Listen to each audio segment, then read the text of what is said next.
రాష్ట్రంలో ఎక్కడైనా ఏ సమస్య మీదైనా జగన్ స్పందిస్తే తప్ప ఈ ప్రభుత్వం పట్టించుకోదు అని మాజీ మంత్రి వైసీపీ నేత శైలజానాథ్ అన్నారు. మిర్చి రైతుల సమస్యల మీద ఆయన ఇవాళ మీడియాతో మాట్లాడుతూ చంద్రబాబు ఏనాడైనా ప్రజల గురించి ఆలోచించారా అంటూ మండిపడ్డారు. హింస ప్రతీకారాలకు తావులేదన్న చంద్రబాబు ఏం చేస్తున్నారని ప్రశ్నించారు. రాష్ట్ర రాజకీయాల్లో అత్యంత శక్తివంతమైన వ్యక్తి జగన్ అని, అలాంటి వ్యక్తి గుంటూరు పర్యటనకు వెళితే సరైన పోలీస్ రక్షణ లేదన్నారు. దీనికి ముఖ్యమంత్రి సమాధానం చెప్పాలన్నారు. సూపర్ 6 పథకాలకు ఎంత ఖర్చైనా అమలు చేస్తానన్న చంద్రబాబు చెప్పే మాటలకు చేష్టలకు పొంతన ఉండదన్నారు. నేను చంద్రబాబు నాయుడు గారి ప్రభుత్వాన్ని 2-3 విషయాలు గమనించమని కోరుతా ఉన్నా. అసలు బాబు గారు మీరు ముఖ్యమంత్రిగా ఉన్నారు, అట్లాగే ప్రతిపక్షంలో కూడా ఉన్నారు. మీరు ఎప్పుడైనా సరే ఏ కాలంలో అయినా సరే ప్రజల పక్షాన ఆలోచించిన రోజు అంటూ ఏదైనా ఉందా అని అడుగుతా ఉన్నా నేను. మీరు కావాలని ఈ రోజున ఓ మాట చెప్పాల్సి వస్తే అదే మీకు జరిగిందంటే మీరు మీకేదో వ్యక్తిగతంగా భద్రత లేదని లేక ఇంకా హాని ఉందని పెద్ద పెద్ద మాటలు మాట్లాడి ఉండేవాళ్ళు. ఈరోజు మాజీ ముఖ్యమంత్రి Z+ కేటగిరీ భద్రత ఉన్న ఒక నాయకుడు రైతులతో మాట్లాడడానికి గుంటూరు వెళ్తే మీ కింద పనిచేసే లేకపోతే మీ యొక్క సూపర్విజన్లో పనిచేసే లా అండ్ ఆర్డర్ డిపార్ట్మెంటు అక్కడ చేతులు ఎత్తేసిందని చెప్పడం కంటే కూడా అక్కడ కనిపించకుండా పోయిన సంగతి దేన్ని తెలియజేస్తా ఉందని అడుగుతా ఉన్నాం. మీరు మాజీ ముఖ్యమంత్రి పట్ల మీరు ప్రవర్తించే తీరే అసలు ప్రజలు దాన్ని చెడ్డగా మాట్లాడుకుంటూ ఉన్నారు. మిమ్మల్ని చూసి ఇది మంచిది కాదని తెలియజేస్తా ఉన్నాం. అసలు మీరు ఏమనుకుంటున్నారో నాకు అర్థం కావడంలే.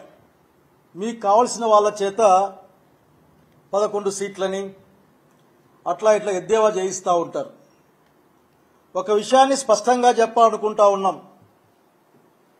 ఈ రాష్ట్రంలో జగన్మోహన్ రెడ్డిని మించిన బలమైన రాజకీయ నాయకుడు వేరెవరూ లేరు. దాదాపు 40% ఓట్లు కలిగిన పార్టీ ఇది. మీరు కూటమి పేరు మీద మీరు సేన వాళ్ళు అర్థ బీజేపీ వద్ద కలిస్తే కూడా వచ్చిన ఓట్లు తప్పనిస్తే సింగిల్ లార్జెస్ట్ అంటే స్ట్రాంగెస్ట్ పార్టీ ఉంటుంది వైఎస్ఆర్సీపీ రాష్ట్రంలో.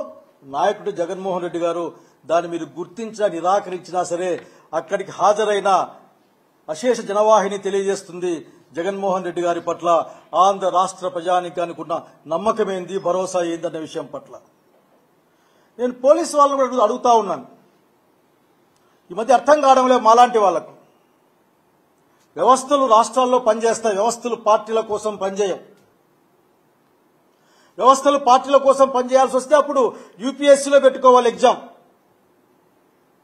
తెలుగుదేశం పార్టీకి వీళ్ళు ఎస్పీలు వీళ్ళు ఐఏఎస్లని, అట్లా ఇంకొక పార్టీకి వీళ్ళు ఎస్పీలు ఐఏఎస్లని యూపీఎస్లో ఆ కాలం పెట్టి చేయించుకోవాలి. మీరు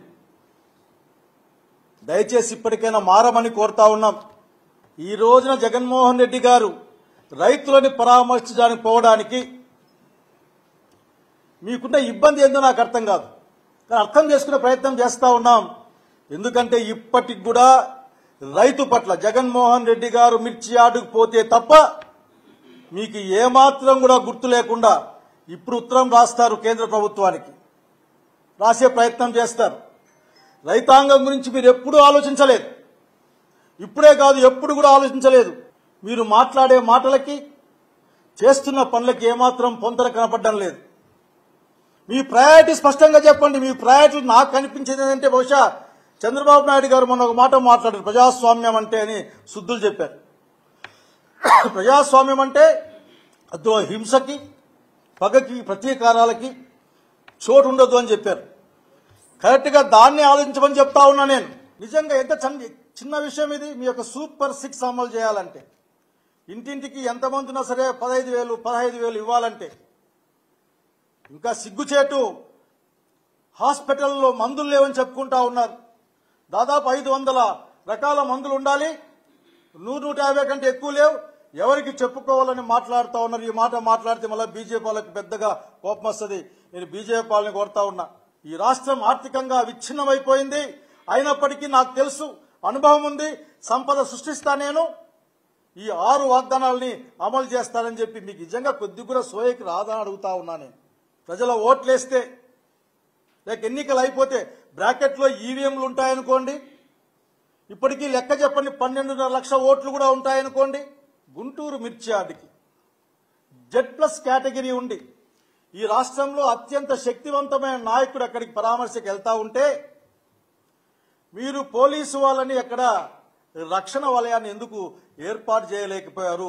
కావాలనే ఏర్పాటు చేయడం లేదని అక్కడ అందరూ మాట్లాడుకుంటా ఉంటారు. బహుశా మీరు అనుకుని ఉంటారు, ప్రజలు ఈ రోజున జగన్మోహన్ రెడ్డి పక్షాన ఉన్నారు, రైతులు జగన్మోహన్ రెడ్డి పక్షాన ఉన్నారు, రైతులు వైఎస్ఆర్సీపీ ప్రభుత్వం యొక్క ఆలోచన విధానం పక్షాన ఉన్నారు, గతంలో ఉన్న ప్రభుత్వం ఆలోచన విధానం పక్షాన.